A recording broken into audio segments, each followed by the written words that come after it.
Hello, friends. My name is Kiran Madineni. Welcome to Clarity with Kiran. రీసెంట్గా నేను తులసి చంద్ గారు చేసిన ఒక వీడియో చూశాను. It's titled big truth exposed. She is talking about the tragic accident at Vizag steel. Yes, it is really a tragic, heart-wrenching tragedy. My heart goes out to all the victims and their families. Now, going back to the analysis. తులసి చంద్ గారు మీరు అనుకున్నట్లుగా కేవలం ఒక జర్నలిస్టే కాదు. She is an expert. She is expert in every field. She knows exactly how steel is made, the temperatures and all the processes. She knows about the quality of ingredients, what and their grades. She knows everything. And she is such an expert that she was able to conduct a thorough investigation within a day and was able to expose everything. మనకి ఒక నానుడి ఉంది కదా, ప్రతి మనిషి మంచిగానే కనపడతాడు, కొన్ని సందర్భాల్లో వాళ్ళ ట్రూ క్యారెక్టర్స్ బయటకు వస్తాయి అన్నట్లుగా. అలాగే చాలామంది జర్నలిస్టులు కూడా మామూలుగా బాగానే ఉంటారు, బాగానే మాట్లాడతారు, సమాజానికి ఉపయోగపడే టాపిక్స్ మీద మాట్లాడుతున్నట్లుగా ఉంటారు. But their real character, their real affiliations, their agenda, their bias comes up or is exposed when they are dealing with these sensitive topics like this. ఆమె వీడియో మొత్తం చూశాను. ఆమె చెప్పిన దాదాపు ప్రతి ముఖ్యమైన ఆరోపణకు ఆధారం ఏంటో తెలుసా? ఎవరో చెప్పారు, అక్కడ పనిచేసే వాళ్ళు అంటున్నారు, నాకు తెలిసిన వర్గాలు చెబుతున్నాయి అనేదే తప్ప రియల్ ఆధారం ఎక్కడా చూపించలేదు. ప్రశ్నలు అడగడం తప్పు కాదు, కానీ హియర్సేను నిజంగా ఊహలను ఆధారాలుగా కథనాన్ని విశ్లేషణగా అమ్మడం మాత్రమే తప్పు. Will go one by one.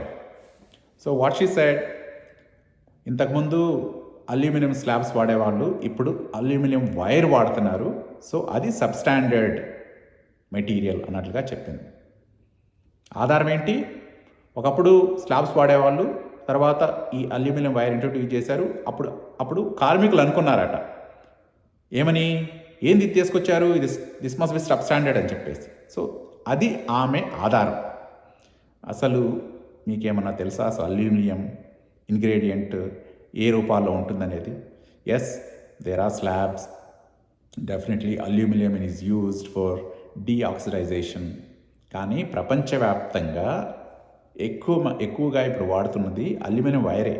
ఎందుకంటే దాన్ని you can induce into steel making process in the exact ratio that you want, and it helps you maintain the highest steel quality. ఇది కేవలం ఇక్కడే కాదు, టాటా స్టీల్లో వాడుతున్నారు, పోస్కోలో వాడుతున్నారు, జేఎస్డబ్ల్యూలో వాడుతున్నారు, ఆర్సిలర్ మిట్టర్లో వాడుతున్నారు, ప్రతి చోట వాడుతున్నారు. అంటే మీరేం చెప్తున్నారు, అందరూ సబ్స్టాండర్డ్ మెటీరియల్ వాడి స్టీల్ ప్రొడ్యూస్ చేస్తున్నారు అంటున్నారా? ద టెస్టెడ్ ప్రాసెస్ని ఎలా ఉంది అంటే మీరు చెప్పేది ఐవీ కోసము, ఐవీ పద్ధతిని ఉపయోగిస్తారు కదా మందు ఇంజెక్ట్ చేయడం కోసము. సో ఐవీ పద్ధతిని వాడుతున్నారు కాబట్టి దట్ మెడిసిన్, దట్ మందు షుడ్ బి సబ్స్టాండర్డ్ అన్నట్లుగా ఉంది మీరు చెప్పే విధానం. ఒకప్పుడు డైరెక్ట్గా వెయిన్స్ ఎక్స్పోజ్ చేసేసి ఇండ్యూస్ చేసేవాళ్ళు. సో మీరు చెప్పేది ఏంటంటే పద్ధతి మారింది, సో ఐవీది వచ్చింది బెటర్ ప్రాసెస్, అయినా కూడా ఐవీ పద్ధతిని వాడుతున్నారు కాబట్టి ఇండ్యూస్ చేసే మందు సబ్స్టాండర్డ్ అని చెప్తున్నట్లుగా ఉంది మీరు చెప్పేది. The second fact she found was, number of ఎంప్లాయీస్ని తగ్గించేశారు కాబట్టి ఇది యాక్సిడెంట్కి కారణమైంది అన్నట్లుగా చెప్తున్నారు. ఓకే, ఏ డిపార్ట్మెంట్ తగ్గించారు? తగ్గించినది how it is directly link to this accident అనేది మీరు చూపించాలి కదా. ఊహని నిజంగా చూపించడం అనేది ఒక జర్నలిస్ట్కి ఉండాల్సిన లక్షణం కాదు. Okay, let's come to actually facts. ఒకప్పుడు 17,000-80,000 ఉండేవాళ్ళు, కొంత ప్రొడక్షన్ జరిగేది. ఇప్పుడు నంబర్ ఆఫ్ ఎంప్లాయీస్ తగ్గిన మాట నిజమే, కానీ యాక్చువల్గా ప్రొడక్టివిటీ ఇంక్రీజ్ అయింది. ఎందుకు ఇంక్రీజ్ అయింది? It is because of automation, process over a period of time, the way the steel is produced, the process improved, and because of so many factors, yes, the productivity increased. అయినా కూడా ఇప్పటికీ కూడా steel, Vizag steel productivity per capita productivity is way less than other leading manufacturers. For example, take steel, Vizag Steel per capita productivity is 495 or 490 tons per person per annum. మీరు Tata steel తీసుకోండి 1100 turns, POSCO చూసుకోండి 1200 to 1800, Arcelor Mittal తీసుకోండి 1100, JSW తీసుకోండి 1100. So మరి అక్కడంతా produce జరుగుతుంది ఒక per capita per పర్సన్కి. మరి పీపుల్ వల్లే ఈ ప్రాబ్లమ్స్ వచ్చేటట్లయితే తక్కువ మంది వల్ల ఎక్కువ ప్రొడ్యూస్ చేస్తున్న ఆ కంపెనీలు ఇంకెన్ని ప్రమాదాలు జరగాలి? ఉద్యోగులు తగ్గించారు, ప్రమాదం జరిగింది. సో అందువల్ల ఉద్యోగాలు తగ్గడానికి ప్రమాదం అన్నట్లయితే మనం ఎలా ఉందంటే, మేము గొడుగు కొన్నాము, వర్షం వచ్చింది, సో గొడుగు కొనడం వల్లే వర్షం వచ్చింది అన్నట్లుగా ఉంది మీరు చెప్పే పద్ధతి.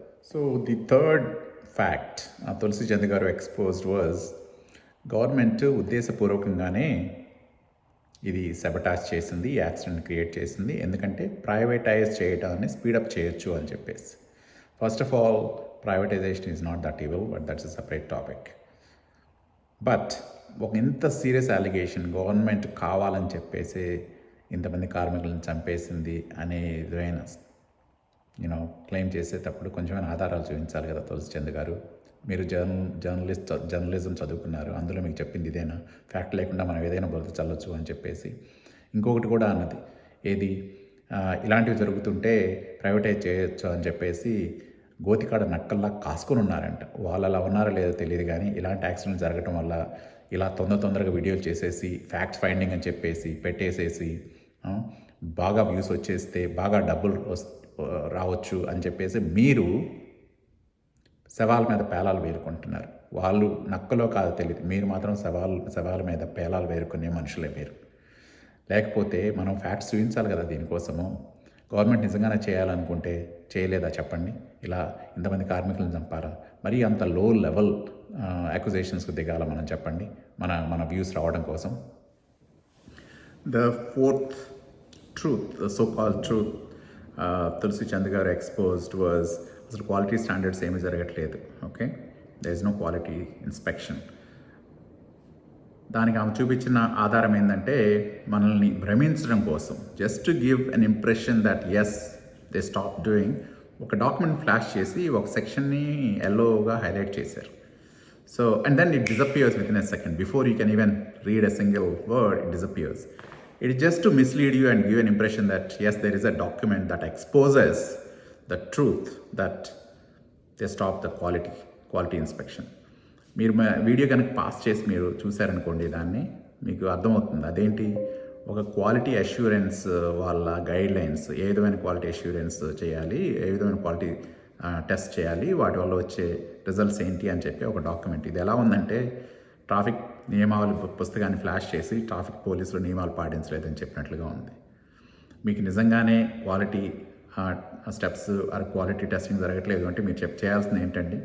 ఎప్పటి నుంచి ఆపేశారు, ఎవరు ఆదేశాలతో ఆపేశారు, ఏమేమి క్వాలిటీ, ఏ బ్యాచెస్ మీద క్వాలిటీ జరగలేదు, లేకపోతే ఫైనల్ అవుట్పుట్లో ఇదిగో ఈ రకంగా సబ్స్టాండర్డ్ ప్రోడక్ట్ ప్రొడ్యూస్ అవుతుందని చెప్పేసి కొన్ని ఆధారాలు చూపించాలి కదా. అంతేగాని ఎవరో ఏదో చెప్పారు అని చెప్పేసి అదే ఫ్యాక్ట్ ఫైండింగ్గా మీరు ఇలా చేయడం అనేది ఏ విధంగా జర్నలిస్ట్ లక్షణం చెప్పండి మీరు? ఇది మనకి మన దేశంలో ఉన్న ప్రాబ్లం ఏంటంటే, తప్పు ఎవరన్నా చేశారు అని చెప్పాలంటే ముందు మనం వాళ్ళ కులం ఏంటి, వాళ్ళ మతం ఏంటి, వాళ్ళ ప్రాంతం ఏంటి, లేకపోతే వాళ్ళు చేసే వృత్తి ఏంటి అనేది చూస్తాం. తప్పు ఎవరు చేసినా తప్పే కదా, దానికి కులం ఏంటి, మతం ఏంటి, వృత్తి ఏంటి, ప్రాంతం ఏంటి. నేను ఒక స్టోరీ చెప్తాను. లాంగ్ బ్యాక్ ఒక విలేజ్లో ఒక 5 గుడిసెలు కాలిపోయినాయి అంట. దానికి నెక్స్ట్ డే గ్రామసభ జరిగితే ఆరోపించుకున్నారు, ఆ పార్టీలు వాళ్ళు కాల్ చేశారు అని చెప్పేసి. దానివల్ల ఊరిలో గొడవలు అయ్యి 2 గ్రూపులుగా విడిపోయి చాలా కొట్టుకొని గాయాలయ్యి తర్వాత పోలీస్ కేసులు పడాయి. పిల్లలు ఆడుకోవడం మానేశారు. ఫైనల్గా అఫీషియల్ ఇన్వెస్టిగేషన్ తేలింది ఏంటంటే, ఒక ఇంట్లో ఒక పాత వైర్ ఫ్యూజ్ అవ్వడం వల్ల అగ్ని వ్యాపించేసి అలా తగలబడింది అని చెప్పేసి. కానీ ఈ ప్రీమెచ్యూర్ అలిగేషన్స్ వల్ల ఏమైంది, ఫైనల్గా గ్రామం మొత్తం విడిపోయింది, పిల్లలు ఆడుకోవడం మానేశారు, శత్రుత్వం ఇంకా పెరిగిపోయింది. సో అందువల్ల what is really important is to do a proper investigation, discover the truth and make sure the people who are responsible are punished and also take steps to prevent these accidents from happening in the future. అది చాలా important తప్ప ఇలా allegations చేయడం వల్ల, wild allegations చేయడం వల్ల, mislead చేయడం వల్ల మీకు వ్యూస్ వస్తాయేమో, మీకు రెవెన్యూ వస్తేమో, కానీ సమాజానికి ఏమాత్రము ఉపయోగం ఉండదు. So but yes, we cannot prevent these people from making these videos in the future, but educated people like us, it is our responsibility to counter their argument, false accusations with facts, and in a very dignified manner. Okay, hope friends who are watching, who watched, are going to watch my video will support me, will agree with me, and then continue to share this video or make your own videos to refute these baseless allegations. Thank you, my friends.